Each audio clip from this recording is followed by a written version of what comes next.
모파상이라고 하는 프랑스의 단편 작가가 있죠. 쥐르 삼춘예라고 하는 아주 짧은 단편 소설이 있는데 그 소설을 좀 여러분에게 소개하려고 합니다. 프랑스의 한 항구 지역에 사는 다브랑슈라고 하는 사람이 이제 자기의 과거를 회상하는 그런 과정으로 이제 이 소설이 시작이 됩니다. 굉장히 가난하게 살던 가족인데요.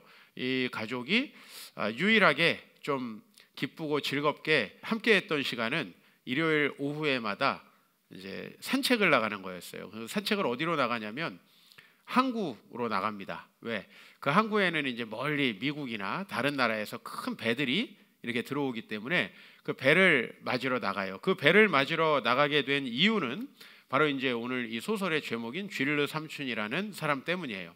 이 가족의 이제 아버지의 동생쯤 되겠죠. 이 쥐르 삼춘이 미국으로 갔습니다. 그리고 어느 날 편지를 하게 돼요. 그런데 돈을 좀 벌었고 앞으로 더 사업을 잘 성공하면 많은 돈을 가지고 돌아가서 풍족하게 살 수 있다라는 내용의 편지를 보내게 됩니다. 그때부터 이제 이 사람들은 전부 다 이 삼촌이 돌아오는 소식, 이 삼촌이 혹시 돈을 버는 소식이 우리에게는 복음이 되겠구나 생각하고 전부 다 이제 좋은 집을 사고 별장을 지을 것들을 막 이렇게 사모하면서 이 삼촌을 기다리게 돼요. 그런데 이제 삼촌에게 어느 날 편지가 옵니다. 건강하게 잘 있고 남미에 가서 이제 자기가 사업을 하게 되니까 당분간 연락을 못 하게 될 것이다. 그러니까 좀 기다려라. 그리고서는 시간이 많이 지났어요. 그런데 삼촌에게 연락은 없고 여전히 시간이 많이 지났는데도 이 가족들은 돈을 들고 돌아올 것이라는 생각을 하고 이 삼촌을 기다립니다. 그날도 이 삼촌을 기다리면서 이제 삼촌이 오면 더 화려하게 살 것들을 이렇게 기대하면서 이제 첫 번째 그 딸이 결혼을 하게 되어서 가까운 섬으로 여행을 가게 되어서 항구로 이렇게 산책을 또 가족들이 다 나갑니다. 그런데 그곳에서 어떤 사람이 굴을 까고 있는 모습을 보여요. 여러분 우리는 이게 좀 생소하지만은 이게 19세기 작품인데 그 당시에 항구에서는 이렇게 사람들이 굴을 까가지고 팔고 그것을 사서 먹고 이랬나 봐요. 그래서 그 소설 안에서 보면은 어떤 아주 허름한 노인네가 굴을 까고 있어서 이제 이 아버지 되는 사람이 가가지고 굴을 한 개 사서 이제 가족들에게 주게 돼요. 그런데 그 굴을 사러 갔다가 아주 깜짝 놀라서 뒷걸음질을 쳐서 옵니다. 왜냐하면 그 사람이 쥐르 삼촌과 너무 닮았기 때문이죠. 그래서 자기 아내에게 애들한테는 얘기하지 말고 저 사람에게 한번 가보라고. 내가 볼 땐 저 사람 내 동생 쥐르인 것 같다고. 이제 이렇게 이야기를 해요. 여자가 처음에는 무슨 소리예요? 지금 사업에 성공해서 있을 사람이 여기에 있다는 게 말이나 돼요? 하면서 자기가 기대가 깨질 것들이 두려워서 이제 조심스럽게 갔는데 역시나 이 가족이 기다리고 있던 돈을 많이 벌 거라고 하는 그 사람이 배에서 아주 초라하게 굴을 까서 판매하고 있는 그런 아주 허름한 노인으로 전락해 있는 것을 보게 됩니다. 그리고 그날 그 가족들이 모두 다 혹시 쥐르 삼촌이 우리를 알아보지 않았겠지? 두 부모님이 서로 그렇게 얘기하면서 그 항구를 몰래 떠나와서 이제 쥐르 삼촌을 집에서 떠맡지 않으려고 하는 장면을 이제 이 아들 되는 사람이 회상을 해요. 그러면서 옆에 있는 친구에게 이야기를 합니다. 자네 알겠나? 내가 왜 이렇게 항구에 와서 어려운 사람이 있으면 동전을 주는지 내가 그 삼촌을 잊을 수가 없다고 하면서 이제 이 소설이 끝납니다. 이 소설이 굉장히 짧은데요. 너무나 좀 가슴에 좀 짠한 것 같아요. 우리가 다른 사람들에게 어떤 대접을 받을까? 우리가 좀 어렵고 힘들면 저렇게 쥐르 삼촌처럼 버림을 받겠구나. 그렇다면은 가족은 무엇이고 공동체는 무엇일까? 이제 이런 생각을 하면서 좀 가슴이 먹먹해집니다. 이게 19세기 프랑스만 그런 게 아니라 지금도 비슷한 것 같아요.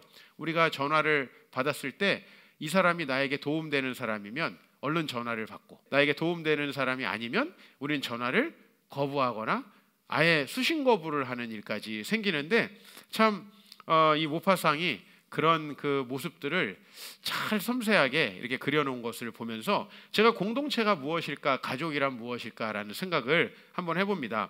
오늘 본문 말씀이 사무엘상 30장 다윗의 이야기인데요.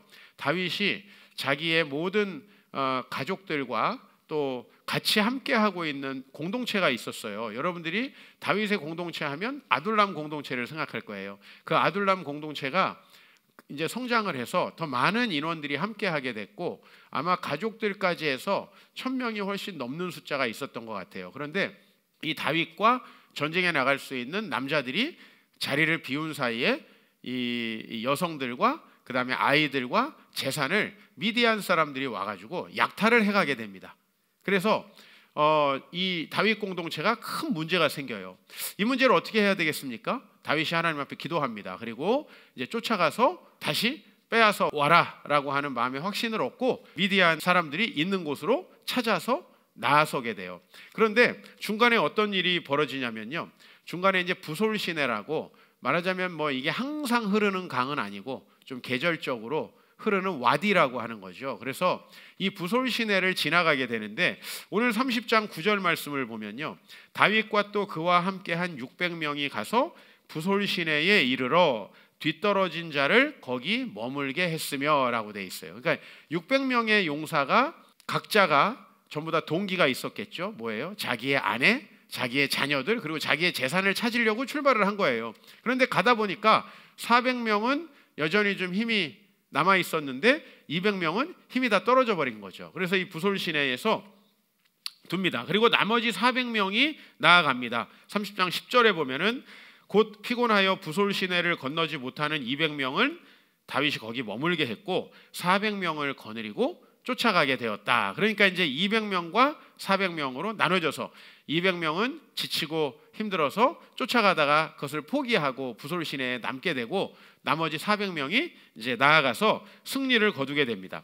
그런데 여기까지는 참 좋죠. 함께 가서 승리를 하고 재산과 모든 가족들을 되찾아왔으니까 감사할 만한 일인데 이제 항상 그렇죠. 이제 공로의 문제이죠. 누가 이걸 세웠는가? 여러분 삼국지나 우리 수호지 같은 책들을 읽어보면 항상 어떤 나라가 세워지고 또 전쟁에서 승리를 하게 되면은 이제 누군가에게는 이 승리를 보상해 줘야 되잖아요. 그래서 그런 승리를 보상해 주는 과정 속에서 또 토사구팽 되는 사람들도 생기고 아주 그래서 나라가 세워지고 나면은 아주 혼란스러운 시기를 겪게 되는데요. 오늘 여기에서도 마찬가지예요. 승리 후에 과연 이제 찾아온 것을 400명과 200명이 갖춰 가져가는 게 좋으냐라고 하는 거죠. 그래서 다윗과 함께 갔던 자들 가운데 오늘 여기 본문에서는 분배를 하지 말자라고 하는 사람을 악한 자와 불량자들이라고 이렇게 이야기를 했어요. 악한 자와 불량배들이 다 이르되 그들이 우리와 함께 가지 아니하였은즉 우리가 도로 찾은 물건이 무엇이든지 그들에게 주지 말고 각자의 처자만 데리고 가게 하자. 여러분 이 400명의 입장에서는 이 사람들에게 처자식만 찾아다 주는 것도 사실 대단한 거죠. 그죠? 우리가 수고해서 찾아온 거잖아요. 그러니까 재산까지 물건까지 줄 필요는 없다는 것이죠. 그런데 다윗은 여기에서 동일하게 분배해야 한다라는 원칙을 세웁니다. 이 일에 누가 너희에게 듣겠느냐? 전장에 내려갔던 자의 분깃이나 소유물 곁에 머물렀던 자의 분깃이 동일할지니 같이 분배해라. 그러니까 말하자면 가지 않았던 사람들을 못 간 사람으로 치는 게 아니라 그 사람들은 우리 소유물을 지킨 사람으로 생각하자라는 거죠. 그래서 전장에 내려갔던 사람이나 똑같이 분배를 하자. 다윗이 이런 그 의견을 제시하고요. 결국은 이 공동체는 다 같이 그 노획물들을 분배하는 것이 다윗 공동체의 원칙이 됩니다. 여러분 우리가 공동체를 누리며 살아가야 되는데요. 사실은 우리가 집에서 다툼이 일어나는 이유가 뭐예요? 집에서 해야 되는 일의 총량은 이렇게 정해져 있어요. 그런데 이것을 누군가가 하면 저 사람은 안 하게 되잖아요. 사실 그거를 나 혼자 살아서 나 혼자 하면 사람은 별로 억울하지가 않아요. 그런데 세 사람이 사는데 나만 많이 했다. 그죠? 근데 세상은 똑같이 n분의 1을 무슨 일을 할 수가 없어요. 그렇죠? 여러 가지 상황도 있어요. 사회도 마찬가지죠. 가정도 마찬가지죠. 아내와 남편이 똑같이 n분의 1로 일을 할 수 없고 또 자녀와 부모님이 똑같이 n분의 1로 일을 할 수 없는 게 현실인데 바로 공동체는 그런 가운데에서 깨어지는 것이죠. 오늘 이제 우리가 이 말씀을 통해서 공동체를 누리며 살아가려면 어떻게 해야 되는가 좀 생각을 해봐야 되겠어요. 첫 번째는 하나님께서 하신 일을 기억해야 한다라는 거예요. 오늘 이 본문에서 우리가 공동체를 생각하고 있어요. 지금 이 부솔신에 있는 공동체는 싸움에 나갈 만한 사람이 600명. 그러면 여기에 이제 여인들을 600명 있다고 칩시다. 그럼 그 자녀들이 또 600명 있다고 칩시다. 그러면 싸움에 나갈 수 없는 노인들도 있을 거예요. 그러니까 적어도 이 공동체가 2천여 명 이상으로 불어나 있어요. 몇 명인지는 모르지만. 자, 이렇게 불어나 있는데요. 원래 이 공동체는 어디서 시작했냐면 사무엘상 22장이에요. 사무엘상 22장. 이 다윗이 자기도 사울에 쫓겨서 도망을 당하고 있을 때요, 사연 있는 사람들이 하나둘씩 모이기 시작해요. 환난당한 모든 자, 빚진 모든 자, 마음이 원통한 자가 다 그에게로 모였어요. 그는 그들의 우두머리가 되었으니 그와 함께 한 자가 400명 정도가 되었다라고 하죠. 그러니까 원래 이제 400명 정도에서 시작했던 공동체고요. 여기 온 사람들이 기본적으로 다윗이 받으면 안 되는 사람들이에요. 좀 다윗을 도움을 줄 수 있는 사람이 아니라 환난당하고 원통하고 빚진 자, 딱 들어도 골치가 아픈 사람들이에요. 이 사람들이 모여서 이루었던 게 다윗 공동체라는 거예요. 그런데 이 다윗 공동체가 이제 나중에는 2,000명 정도 됐고요. 이제 제법 아마 살만해진 것 같아요. 그렇죠? 물론 아직 다윗이 왕이 될 때는 아니지만은요. 우리가 이 뭘 생각해야 되냐면 우리가 원래 어떤 사람이었는가라는 걸 생각해야 돼요. 뭐 옛날 어떤 유행가처럼 알몸으로 태어났다, 여기까지는 우리가 안 가더라도 하나님께서 우리를 도와주시고 우리를 좀 새롭게 축복하셨던 것들을 우리가 기억해야 되는데, 우리가 그런 것들을 기억하지 못한다면은, 그 하나님께서 우리에게 은혜를 주시기 시작했던 지점, 이런 것들을 이해하지 못한다면 우리가 공동체를 누리며 살아갈 수 없어요. 다 같이 살아가기 위해서는 제일 먼저 하나님이 우리에게 누리게 하셨던 것을 생각해야 돼요. 그런데 우리는 다 이건 내가 가지고 있던 거야, 이건 저 사람이 준 게 아니잖아, 내 노력도 내가 한 거고 내가 해서 지금 얻은 성과들도 전부 다 내가 하게 된 거야 라고 생각하면요, 공동체가 깨어지게 된다는 거죠. 게다가요, 이 전쟁에서 승리하게 된 배경을 다윗은 이렇게 설명하고 있어요. 사무엘상 30장에서 23절 보면은 다윗이 이르되 나의 형제들아, 여호와께서 우리를 보호하시고 우리를 치러 온 그 군대를 우리 손에 넘겨준 것이다. 그러니까 우리가 이긴 게 아니다. 실제로요, 중간에 어떤 일이 벌어지냐면 이 사람들은 미디안 사람들이 어디를 갔는지 몰라요. 찾으러 가야 하는데 한 버림받은 애굽 사람을 만나거든요. 근데 그 애굽 사람이 미디안 사람들이 어디 있는지를 다 우연히 만났지만 알려주게 돼요. 그래서 그곳을 찾게 돼요. 그러니까 다윗은 자기들이 처음 모인 것도 참 환난당한 자, 원통한 자, 빚진 자들이 어려운 상태에서 모였지만 우리가 지금까지 오면서 이 많은 물건들을 다시 되찾게 된 것도 하나님의 은혜다. 여기서부터 시작을 하니까 다윗은 이 모든 것들을 분배할 수 있는 거예요. 같이 나눠 가질 수 있는 거예요. 공동체는 뭘로 깨지느냐? 한번 따라해 봅시다. 공동체는 계산으로 깨진다. 그렇죠. 저는 부부 사이에 계산하는 부부, 누가 집안일을 많이 하고 누가 육아에 더 감당하고 누가 더 집안일을 많이 하면서 누가 상대에게 더 기여하고 누가 더 돈을 많이 벌고 누가 이 가정이 시작될 때 대출금을 안 들게 어느 집안이 더 돈을 냈나에 따라서 만약에 계산을 하기 시작하면요, 그 공동체는 깨지는 겁니다. 그렇죠? 여러분들이 현대사회 문제는 뭐냐면 우리가 너무 계산에 빠르다는 거예요. 계산하면 이 공동체는 깨지게 됩니다. 하나님께서 하신 일을 바라봐야 되는데 하나님이 자기를 도와주신 것, 하나님이 자기에게 돈을 벌게 해주신 것, 하나님께서 자기에게 재능을 주신 것은 전혀 생각하지 아니하고 모든 것을 이성으로 계산하면 공동체는 깨진다는 겁니다. 하나님의 은혜의 법칙은 계산이 사라졌을 때 가능한 거예요. 그런데 제가 너무 안타까운 건 무슨 교회 공동체까지 오는 것은 제가 기대하지도 않아요. 가정 공동체마저도 그게 되어지지 않는다라고 할 때 이것이 너무 안타까운 거예요. 프랑스의 철학자 파스칼이 이런 얘기를 했어요. 바닷물만큼의 이성보다 한 방울의 사랑이 더 많은 것이다 라는 거죠. 우리는 너무 이성이 과다한 시대에 살고 있어요. 근데 여러분 잘 기억하세요. 그 이성은 여러분들을 위해서 봉사하는 것 같죠. 그러나 어느 공동체에서나 계산하고 따지는 사람들은 공동체를 누리지 못해요. 제가 지금 설명하고 있는 게 뭐예요? 공동체를 누리며 살아가는 법이에요. 여러분 누리지를 못한다는 거예요. 하나님 나에게 주신 가정, 나에게 주신 교회, 여기에서 우리가 더 기여하려고 생각을 해야 되는데 우린 여기서 나는 어떻게 하면 덜 기여할 것인가를 계산하는 거죠. 교회가 어떤 프로젝트가 있어요. 그러면 우리는 항상 어떻게 하면 덜 기여할 것인가를 생각하죠. 교회가 어떤 행사를 해요. 그러면 나는 어떻게 빠질 것인가를 계산하죠. 그렇게 되면 여러분들은 공동체에서 결코 누림을 받지를 못한다. 공동체를 누림이라는 게 뭘까요?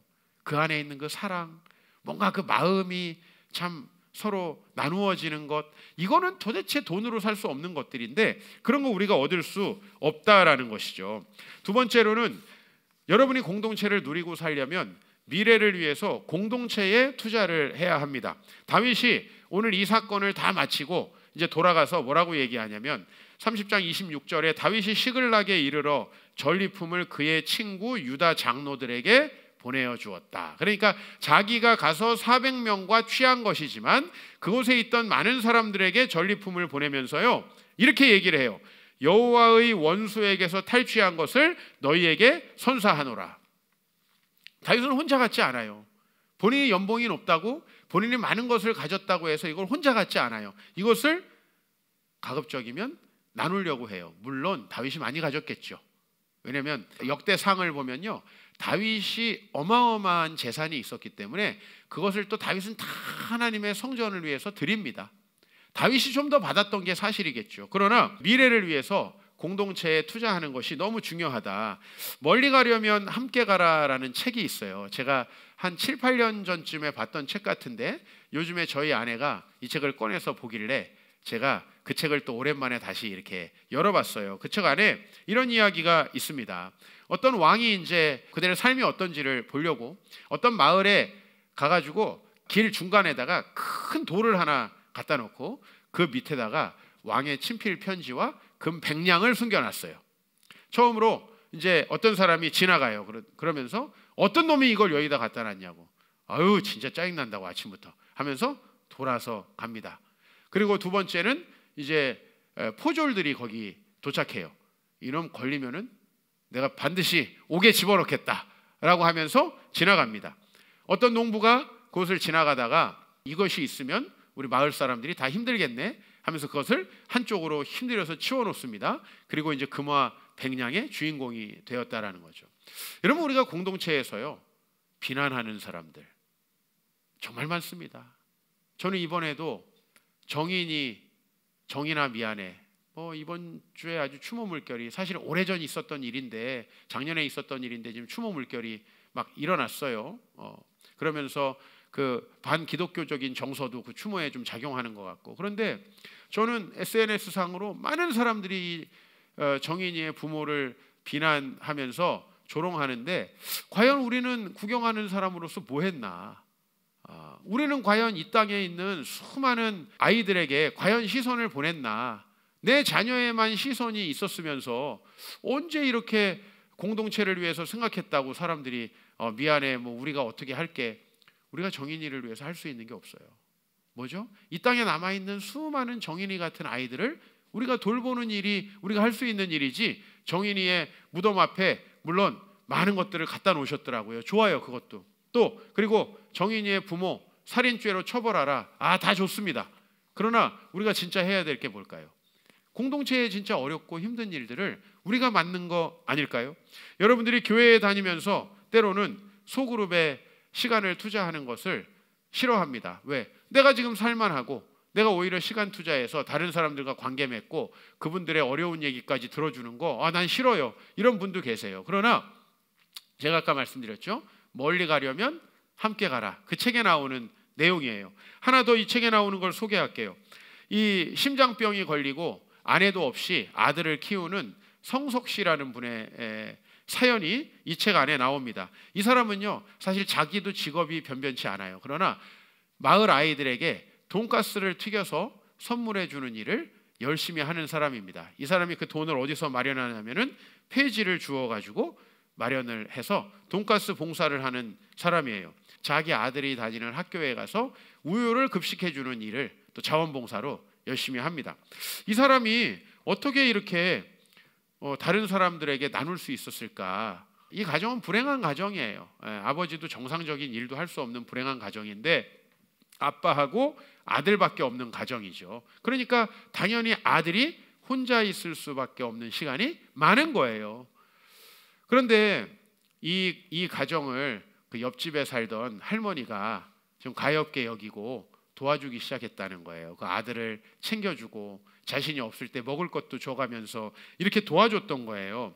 그 옆집 할머니 때문에 처음으로 인생에서 고마움을 느끼고 나도 뭔가 다른 사람들에게 해야겠다라는 생각을 하게 되었다는 거예요. 그러면서 많은 꿈을 품고 이렇게 말해요. 저는 언제 다시 쓰러질지 모르는 사람입니다. 그러나 내가 할 수 있는 것들을 이 세상에 선물하면서 세상에다가 아들을 맡기고 싶습니다. 이렇게 얘기하는 거죠. 어차피 이 세상 공동체인데 우리가 이 세상을 공동체라고 생각하기까지는 못하더라도 성석 씨처럼 우리가 우리 가정과 교회와 우리가 일하고 있는 일터를 공동체로 생각하지 못한다면 너무나 안타깝다라는 거죠. 미래를 위해서 공동체에 투자하고 사람에 투자해야 된다는 거죠.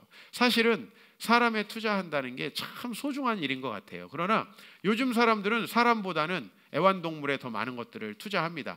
하나님께서 훨씬 소중하게 여기는 것은 사람이죠. 우리가 사람에게 투자하는 게 너무 중요해요. 그래서 여러분들 더 수고해서 더 나누라고 말하고 싶어요. 나눌 수 있는 사람은 분명 더 수고해야 합니다. 교회 공동체도 똑같이 수고하고 똑같이 이 교회에 기여하지 않습니다. 보면 더 많이 수고하는 사람이 더 많이 기여합니다. 근데 더 많이 수고하고 더 많이 기여하는 사람이 뭐를 누리게 되냐면 공동체를 누리게 되는 거예요. 이 공동체라는 건 보이지 않는 거예요. 무형의 가치라는 거예요. 그런데 우리가 이 공동체에 더 기여하는 사람이 되면 나도 모르게 그 공동체에 많은 사람들이 나에게 더 잘하게 돼요. 이건 사람이 어쩔 수가 없어요. 그러나 내가 공동체에 기여하는 게 없으면요, 당연히 그 공동체가 나에게 덜 따뜻하게 되는 거예요. 이건 어쩔 수가 없는 거예요. 세상의 원리라는 게 그렇습니다. 그래서 여러분들이 더 젊고 더 가지고 있을 때 지금 여러분들이 인생의 피크를 살고 있다면 더 많이 수고하고 더 많은 걸 나눠주고 더 청소하고 더 섬기고 더 많은 것으로 나누고 우리 교회가 진행하고 있는 일들에 더 많은 것들을 투자했을 때 여러분들이 그 공동체를 얻는다는 거죠. 사실 저는 뭐 가정까지 합쳐서 같이 살고 이런 건 못하지만요, 제가 공동체에 헌신할 때 공동체에서 많은 것들을 누릴 수 있다는 것을 믿습니다. 그래서 제가 마지막으로 여러분에게 말씀드리는 거, 우리가 공동체에 투자해야 되는데 목사님 그럼 투자하면 손해 아닙니까?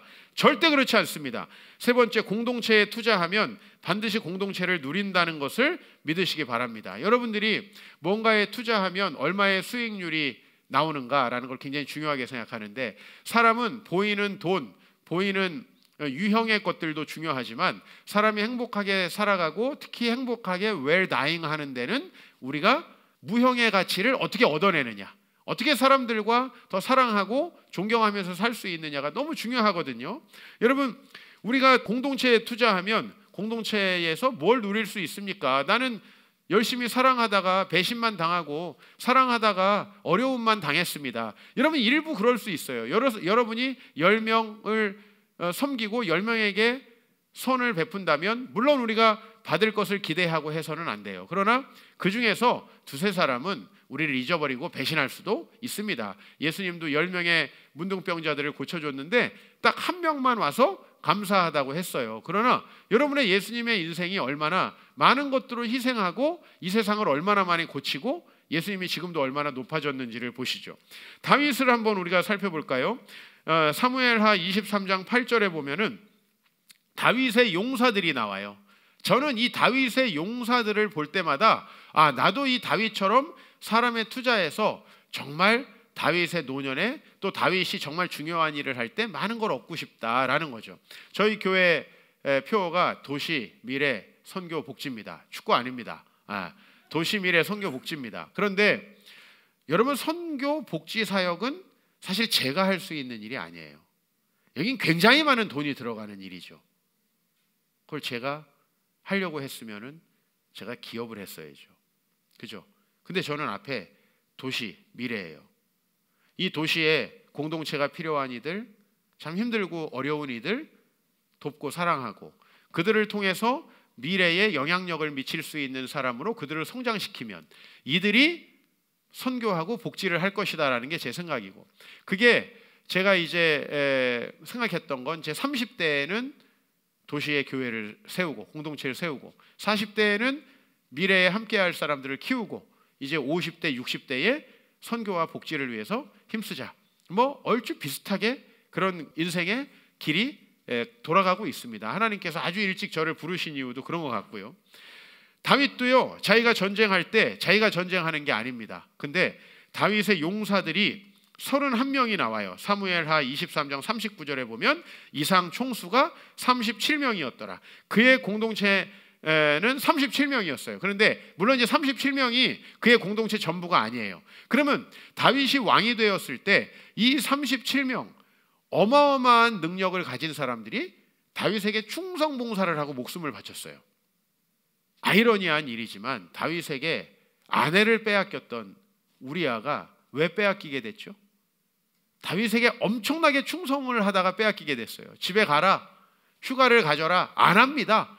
이게 바로 다윗이 함께했던 용사들의 어떤 충성심이에요. 그러니까 그들은 능력만 뛰어난 게 아니라 충성심이 놀라웠어요. 그러면 왜 다윗에게는 이렇게 사람이 많았는가? 왜 우리에게는 정작 어려울 때 도와줄 사람 하나도 없는데 왜 다윗에게는 이렇게 많은 사람이 있었는가? 그것은 우리가 다시 아둘람 공동체로 돌아가야죠. 아둘람 공동체에 처음 모인 사람이 누구였다고요? 환난당한 자, 원통한 자, 빚진 자. 다윗이 얼마나 힘들었을까? 여러분, 이게 환난당한 자, 원통한 자, 빚진 사람들은 그냥 환난당하고 원통하고 빚지고 돈만 없는 게 아니라 마음도 황폐해져 있어. 사실 공동체에서 만나면 굉장히 힘든 사람들이에요. 그런데 이 사람들을 다윗은 다 받아들여서 그들의 우두머리가 됐습니다. 이들이 600명 아니 한 2000명 이상 되었을 때도 다윗은 여전히 동일한 분배 원칙을 적용한 게 오늘 부솔시내에서 공동체를 묻다, 제 제목이에요. 사람들은 점점 나누기 싫어해요. 그래서 사람들은 결혼도 안 하려고 하고, 다 그런 건 아니겠지만 자녀도 안 낳으려고 하고, 가급적이면 나 혼자 많은 것들을 누리고 싶어 합니다. 그렇죠? 부모님들도 자녀들한테 뭔가 부양받는 걸 이제 기대도 안 하는 분위기예요. 그렇죠? 여러분, 사회가 이렇게 되면 우리의 노년은 불행할 것이 100%입니다. 여러분, 노년에 내가 놀고 먹을 돈만 있으면 될까요? 노년에 더 중요한 건 마음을 함께 할 수 있는 사람들인데 그런 사람 적어도 없을 거예요. 근데 오늘 다윗은 이렇게 헌신하고 충성한 어마어마한 용사만 37명이었으니까 우리가 더 얘기하자면 말할 것도 없죠.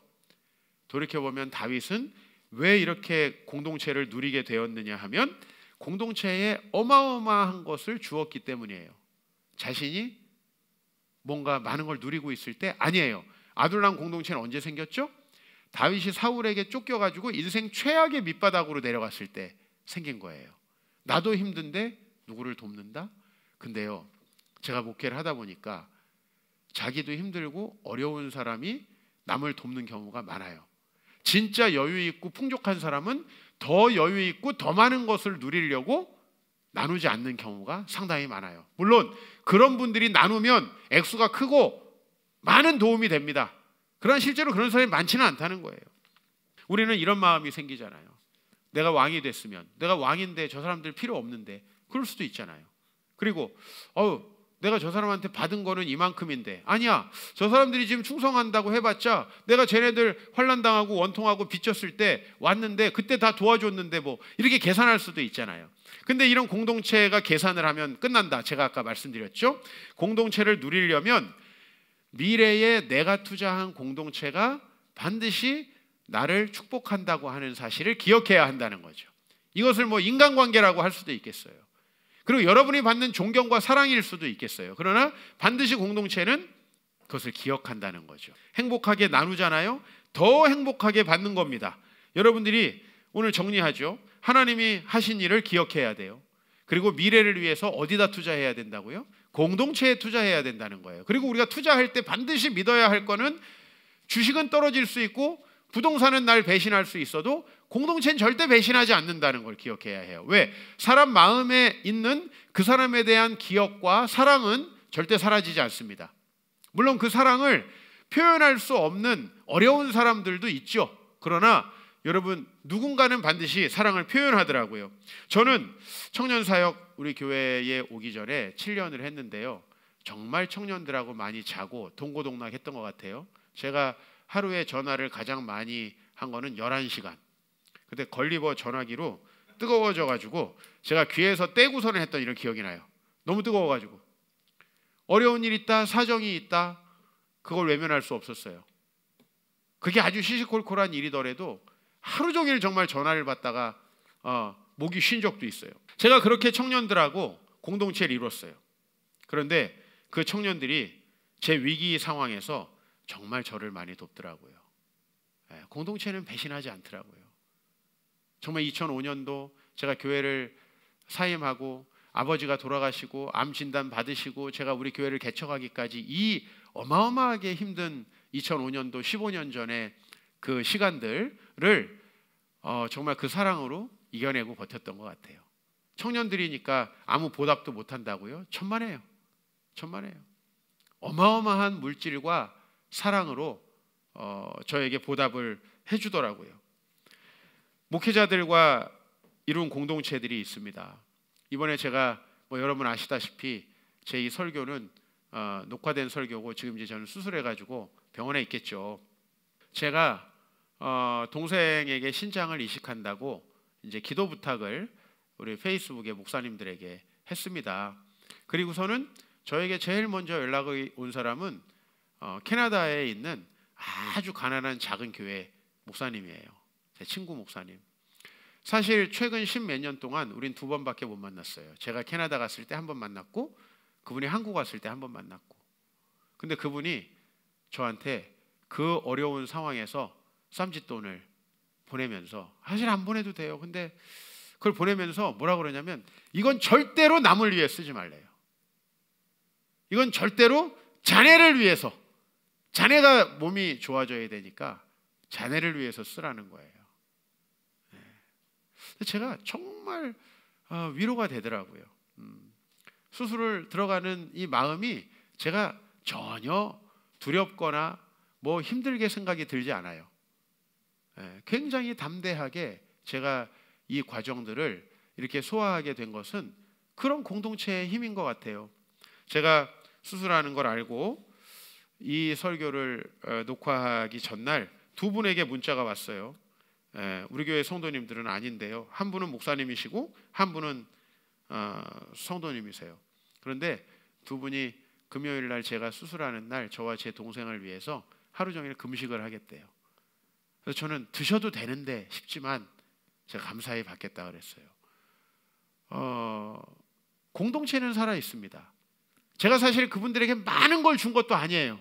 그러나 그분들은 본인이 가진 것으로 최선을 다해서 저를 섬기려고 하고, 제가 빨리 회복되기를 위해서 기도하고 금식까지 하시면서 기도해 주신다고 하니 저는 여전히 공동체의 힘을 믿고요. 꼭 우리 교회 성도만 공동체인가요? 그래서 저는 이번에 이 어려운 일들을 제가 겪으면서, 저는 사실 어렵지 않아요. 근데 이제 남들이 봤을 때는 엄청 어려운 일이라고 다들 걱정이 태산 같으신데 저한테는 하나도 어려운 일 아닙니다. 좀 아픈 거는 그거보다 심한 일 많아요. 그러나 이건 잠깐 아프면 되는 일이에요. 또 제가 암 걸려가지고 수술해서 떼내는 것보다 동생에게 떼주니 얼마나 보람도 있고 좋습니까? 항암 치료도 안 해도 되고. 저는 굉장히 해피합니다. 그리고 제가 느끼는 건 이 2020년 제가 이 수술을 준비하면서 교회 분들보다도 더 저를 위해서 기도하시고 저 자신을 이렇게 생각해 주시는 분들이 여전히 제 과거에 저하고 함께 환난당하고 원통하고 빚지고 힘들었을 때 동고동락하던 분들이 저하고 이렇게 함께 한다는 사실을 생각했을 때 공동체는 살아있다, 그런 말씀 드리고 싶어요. 공동체는 정말 살아있다. 아마 제가 이보다 큰 병이 걸렸으면 그분들은 장기라도 파실 분들이에요. 정말 그러셨을 것 같아요. 저는 여러분들이 정말 꼭 공동체를 누리며 살아가길 바랍니다. 오늘 이 설교가 또 여러분들에게는 부담스럽고 뭔가 내가 해야 되고 내가 뭔가를 더 많이 드려야 되는가, 이런 부담 전혀 가지실 필요 없습니다. 그런 부담으로 다가오시는 분들은 오늘 설교 잊어버리셔도 좋겠어요. 저는 오늘 분명히 무슨 말씀을 드리냐면 공동체를 누리며 살아가는 법에 대해서 이야기를 하는 겁니다. 여러분이 만약에 부담이 됐다면 아마 많이 가지신 분일 겁니다. 200명, 부솔 시내에 남겨진 200명에겐 부담이 없죠. 왜? 그 사람들은 힘이 없습니다. 연약합니다. 가진 것이 없습니다. 이런 분들은 공동체에 부담이 없습니다. 그러나 내가 부담되고 또 내가 나눠야 되는가? 목사님이 어떤 일을 추진하실 때 또 내가 해야 되는가 하시는 분들은 그래도 할 수 있는 분들이고, 내가 여전히 살아있는 분들이에요. 뭔가 교회를 행사를 하는데 또 내가 일해야 되나 하시는 분들은 달란트가 있는 분들이에요. 우리 퀴즈쇼에 박 목사님이나 하는 거지 아무나 못합니다. 아무나 시키지도 않아요. 이 사회를 내가 봐야 되나 라고 생각하시는 분들은 달란트가 있는 거예요. 얼마나 좋습니까? 달란트가 없어서 난 부르지도 않아. 좋은가요? 나는 고민도 안 돼. 아무것도 없어서. 좋은가요? 나는 있어서 고민하는 게 더 좋은 것 같은데요. 그리고 그것들을 나누면서 우리가 이 공동체에서 나중에 하나님께서 주실 복을 좀 많이 누릴 수 있으면 좋겠습니다.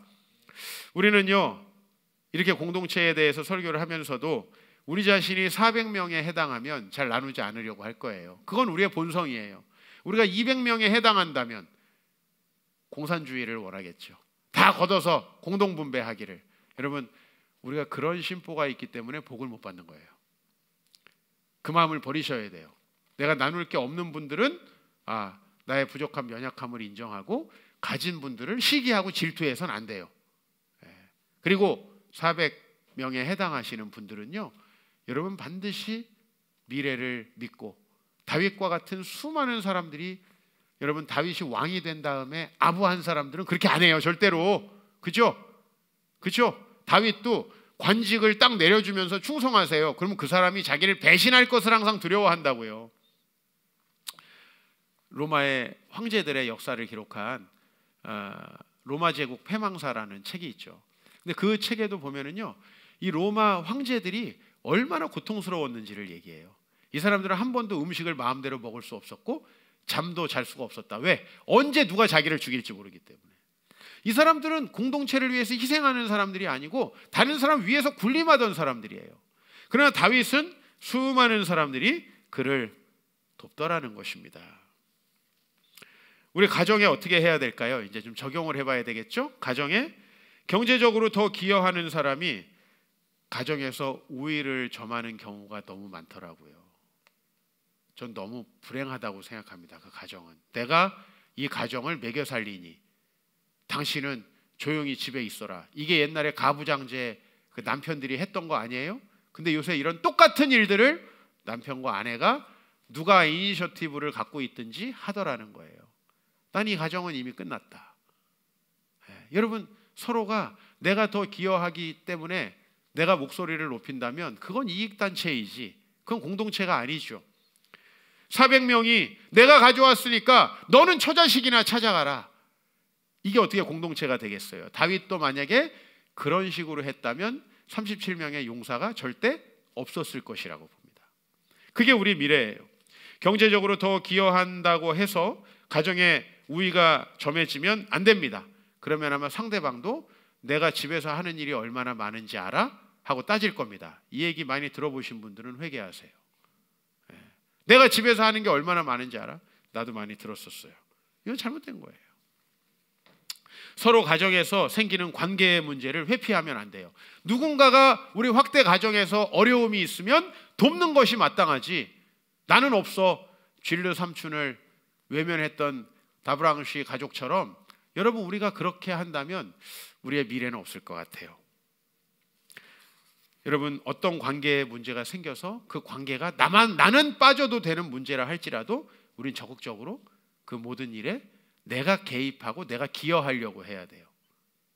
그래야 이게 공동체고요. 그 공동체에서 여러분들의 영향력이 높아져요. 직장에서도 마찬가지입니다. 직장 돈 벌고 좀 어려워지면 퇴사해야지. 누가 조금 돈 더 준다 그러면 퇴사해야지. 요새 젊은이들이 이러기 때문에 직장 생활이 힘든 것 같아요.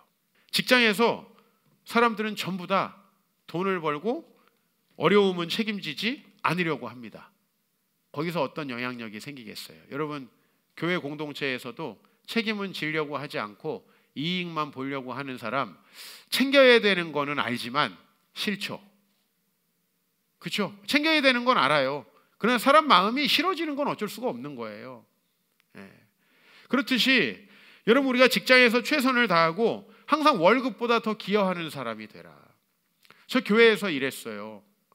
제가 받은 월급, 우리 교회 오기 전까지 최소 60만 원, 많았을 때는 159만 원이었어요. 여러분, 그 돈 받고 저처럼 일할 수 있는 사람 없을 거예요. 어느 회사에서도. 그러나 저는 주변에서 동료들에게 이렇게 말 많이 했어요. 당신들 이거 성도들의 헌금으로 받는 것인데 최선을 다해서 사꾼은 되지 말자. 사꾼이 뭐예요? 받는 만큼 일하는 사람. 받는 만큼도 일하는 사람은 사꾼이 아니에요. 사기꾼이에요. 근데 우리 이런 사람이 너무 많아요. 나 일도 안 하고 너무 편하게 돈 벌고 있어요. 여러분, 그것은 타임킬링 하고 있는 것입니다. 우리가 하나님 안에서 살아가려면 최선을 다하고 적어도 여러분 월급보다 더 기여하는 사람이 돼야 돼요. 그러면 여러분 그 기업에서 여러분들의 영향력은 커져갑니다. 여러분이 교회 가자고 하면 그것은 무게감이 달라져요. 무게감이 달라져요. 자신의 일 외에도 돕고 나누려고 해야 됩니다. 나 몰라라 하고 주위 동료의 일에 아무 관심을 안 두는 그런 사람에게 누군가가 존경하고 따르지는 않겠죠. 그 사람에게 일터는 절대 공동체일 수 없습니다. 왜? 일터가 공동체가 아니어서가 아니라 오늘 이 말씀을 많은 분들이 듣고 계신데 우리가 더 기여해야만, 우리가 그 공동체의 평균보다 더 기여해야만 그 공동체는 나에게 공동체를 선물해줘요. 적어도 평균 이상만 되면 안 되겠죠. 많은 것으로 기여하려고 하는 게 맞습니다. 일터에서 적어도 여러분이 1,000만 원을 받으시면 1억을 벌어들이는 사람이 돼야 돼요. 그런 생각을 하셔야 900만 원어치의 영적인 영향력이 생기는 것이죠. 9천만 원어치의. 우리 도시에 적용해 보죠. 하나님은 여러분들에게 달란트를 주셨습니다. 우리가 삼손에게서도 알 수 있듯이 우리 달란트를 하나님 앞에서 사용하지 않으면은 그 달란트를 빼앗아 갑니다. 실제 마태복음 25장에도 5달란트, 2달란트, 1달란트, 달란트 묻어놓은 사람은 어떻게 되죠? 빼앗아서 5달란트 있는 사람에게 주지요. 여러분, 달란트는 반드시 사용되어야 합니다. 이 도시를 위해서 우리는 이곳에 부름 받았기 때문이죠. 재정과 재능과 시간 등을 나눌 수 있는 사람이 돼야 되고요. 무엇보다 이 도시에 뭔가 영향력 있는 하나님의 구원 사역을 하기 위해 만들어진 공동체가 세상의 빛 공동체입니다. 그렇기 때문에 여러분의 대부분의 사역은 이 공동체를 통해서 흘러갈 겁니다. 우리가 작년에도 9천만 원 정도 선교비를 지출했더라고요. 그거 여러분이 개인적으로 나눠주실 수도 있었지만 교회를 믿고 헌금해 주셨고 교회에서 많은 이들에게 그것을 나눌 수가 있었습니다. 이 교회를 통해서 하는 게 훨씬 더 우리 공로를 드러내지 않고 아름답게 사용할 수 있는 방법이 되는 것 같아요. 여러분들이 이 사역 공동체에 여러분의 삶을 투자하면 분명히 공동체는 공동체를 선물할 겁니다. 저는 여전히 하나님을 믿고 또 공동체를 믿습니다. 저는 그걸 많이 느꼈어요. 여러분이 아직 인생에 큰 어려움이 없었다면 공동체를 별로 경험해 보지 못했을 거예요. 왜? 나는 여전히 이 공동체를 섬겨야 하고 이 공동체를 뭔가해야 됐기 때문에. 그래서 여러분들이 인생에 정말 어렵고 힘든 시기가 찾아오면 여러분들이 기여한 만큼 공동체가 여러분에게 공동체를 선물할 거예요. 저는 제가 섭섭함을 느낄 때 사람들에게 섭섭함을 느끼지 않고 항상 내가 잘못했구나라고 생각을 해요. 왜? 내가 투자하지 않고 내가 섬기지 않았기 때문에 못 받는 거예요. 내가 섬기지 않았기 때문에. 그렇게 생각하니까 이제는 더 섬겨야겠다라는 생각이 들지 왜 이렇게 사람들은 나한테 받기만 하고 아무것도 안 하나 그런 생각이 들진 않아요. 여러분, 우리가 부솔 시내가에서 있었던 일을 오늘 여러분들과 나눴습니다. 함께 여러분들이 오늘 공동체에 대해서 한번 생각해 보고요. 가정, 일터, 그리고 이 도시 속에 우리 새사임이 공동체 생각해 보시면서 정말 하나님 앞에서 우리는 공동체를 위해서 무엇을 하고 있는가, 그리고 공동체는 나에게 공동체를 선물할 것이라는 걸 난 과연 믿고 있는가 스스로 돌아보는 오늘 이 한 주가 되시기를 축복합니다.